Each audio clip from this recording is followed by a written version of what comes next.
So dito na tayo. Parating na tayo dito sa Bata. Yan o, tahimik pang ano dito.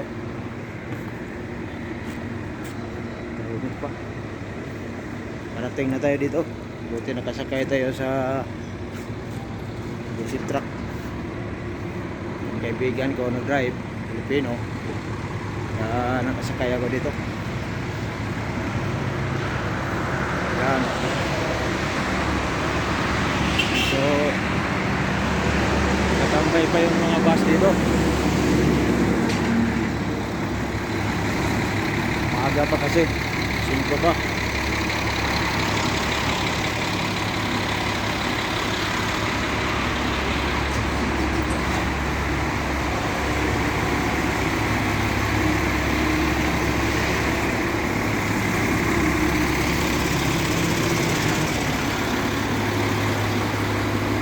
Sakyan natin ngayon train bus.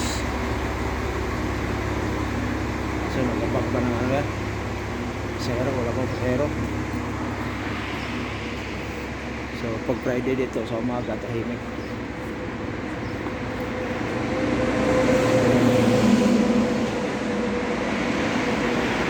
Ingat na tayo dito kasi yung kasama ko dito load up. So dito sa Bata, huwag kang magkumpiyansa dito kasi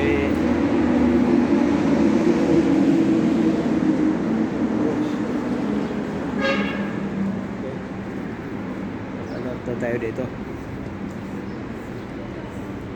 Tayo magkumpiyansa dito kasi meron ng mandurukot dito. Kasi yung kasama ko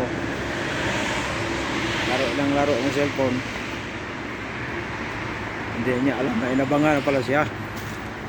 Kuha yung cellphone niya.